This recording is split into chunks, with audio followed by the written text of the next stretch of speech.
በኢትዮጵያ ሀገራዊ ለውጡን ተከትሎ የውድቀት አደጋ ተደቅኖበት የነበረውን ኢኮኖሚ ለመታደግ የሚያስችል ማሻሻያ ወደ ስራ ገብቷል። ማሻሻያውም ፍሬ አፍርቶ ኢኮኖሚውን ከውድቀት ከማትረፍ ባለፈ ተከታታይ እድገት እንዲመዘገብም አስችሏል። ይህ በሁለት ምዕራፍ ተግባራዊ እየተደረገ የሚገኘው የማሻሻያ እርምጃ ከሐምሌ ወር 2016 ዓ.ም ጀምሮ ወደ ተሟላ ማክሮ ኢኮኖሚ ማሻሻያ የተሸጋገረም ነው። ለረጅም ጊዜ በምጣኔ ሀብቱ ላይ መዋቅራዊ ችግር የፈጠሩ ማነቆዎችን ስር ነቀል በሆነ መንገድ ለመፍታት ታስቦ የተዘረጋው የተሟላ ማክሮ ኢኮኖሚ ማሻሻያ ፖሊሲ በተጨባጭ ውጤቶች የታገዘ ጉዞውን ቀጥሏል። መንግስት የውጭ ምንዛሪ ተመንን በገበያ እንዲወሰን ከማድረግ ጀምሮ የፊስካልና የገንዘብ ፖሊሲዎችን እስከ ማስተካከል የወሰዳቸው እርምጃዎች ከዓለም አቀፍ የገንዘብ ተቋማት ታሪካዊ የተባለለትን የቢሊዮን ዶላሮች የፋይናንስ ድጋፍና እውቅና ለማግኘት አስችለዋል። የማሻሻያ ፖሊሲው የዛሬ 2 ዓመት በይፋ መተግበር መጀመሩን ተከትሎ የዓለም አቀፍ የገንዘብ ተቋማት ለኢትዮጵያ ያሳዩት አመኔታና የሰጡት ድጋፍ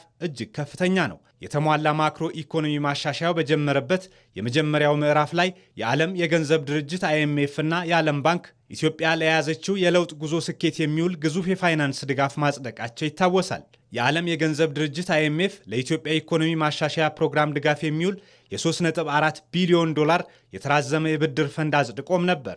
ተቋሙ ማሻሻያው ይፋ በተደረገ ማግስት የመጀመሪያውን ዙር የ1 ቢሊዮን ዶላር ክፍያ በቀጥታ ወደ ሀገሪቱ ካዝና ገቢ ማድረጉም ይታወሳል። በትላንትናው ዕለትም ዓለም አቀፉ የገንዘብ ድርጅት IMF ይፋ እንዳደረገው ለኢትዮጵያ ተጨማሪ 468 ሚሊዮን ዶላር ለመልቀቅ ስምምነት ላይ ደርሷል። የዓለም አቀፉ የገንዘብ ድርጅት IMF የልዑካን ቡድንና የኢትዮጵያ መንግስት ከፍተኛ የሥራ ኃላፊዎች የገንዘብ ድጋፉን ለመልቀቅ የሚያስችል ስምምነት ላይ ነው የደረሱት። ይህ ስምምነት በሚቀጥሉት ሳምንታት በድርጅቱ የሥራ አስፈጻሚ ቦርድ ሲጸድቅ ሙሉ በሙሉ ተግባራዊ ይሆናል። ይህም ኢትዮጵያ እስካሁን ከተቋሙ ያገኘችውን አጠቃላይ የገንዘብ ድጋፍ ወደ 2.65 ቢሊዮን ዶላር ያደርሰዋል። ይህ ስምምነት የተደረሰው ተቋሙ ለኢትዮጵያ በፈቀደው የ4 ዓመት የ3.4 ቢሊዮን ዶላር የተራዘመ የብድር አቅርቦት አምስተኛውን ክለሳ ተከትሎ ነው። በዓለም አቀፉ የገንዘብ ተቋም የኢትዮጵያ ልዑክ ቡድን መሪ አልቫሮ ፒሪስ የተመራውና ውይይቱን በበየነ መረብ የቀጠለው የልዑካን ቡድን ባወጣው መግለጫ ኢትዮጵያ ሀገር በቀል የኢኮኖሚ ማሻሻያ አጀንዳዋን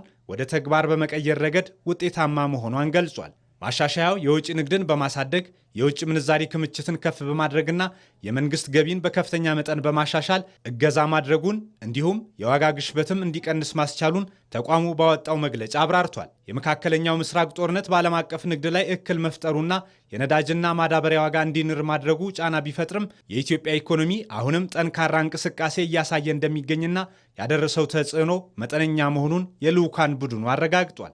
በቅርቡ ወደ አዲስ አበባ የመጡት የዓለም አቀፉ የገንዘብ ተቋም IMF ማኔጂንግ ዳይሬክተር ክሪስታሊና ጆርጂየቫም የኢትዮጵያ ፕሬስ ድርጅት ከሚያሳትመው ኢትዮጵያን ሄራልድ ጋር በነበራቸው ቆይታ የኢትዮጵያ ኢኮኖሚ ማሻሻያ የተመራበትን መንገድና ውጤቱን አድንቀዋል። IMF ለኢትዮጵያ የሪፎርም ጉዞ የሚያደርገው ድጋፍ ቀጣይነት እንዳለውም በድጋሚ አረጋግጠዋል።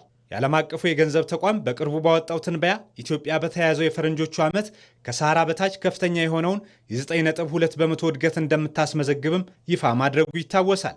ኢትዮጵያ የኢኮኖሚ ማሻሻያውን በተገበረች ማግስት ኢኮኖሚውን ለግሉ ዘርፍ ክፍት በማድረግ ከግብርናው ነጠላ ዘርፍ ኢኮኖሚ፣ ኢንዱስትሪ፣ ቱሪዝም፣ ማዕድንና ዲጂታል ቴክኖሎጂ ድርሻቸውን ከፍ ወዳደረጉበት ብዝሃ ዘርፍ ተሸጋግሯል። ከመነሻው አንስቶ በጠንካራ ቁርጠኝነት እየተተገበረ የሚገኘው የተሟላ ማክሮ ኢኮኖሚ ማሻሻያ ከዓለም አቀፍ የገንዘብ ተቋም የተገኘውን ታሪካዊ ድጋፍ ተደራሽ በማድረግ የኢትዮጵያን ምጣኔ ሀብት ይበልጥ ጤናማ፣ አስተማማኝና በገበያ መርህ የሚመራ ለማድረግ በሂደት ላይ ይገኛል።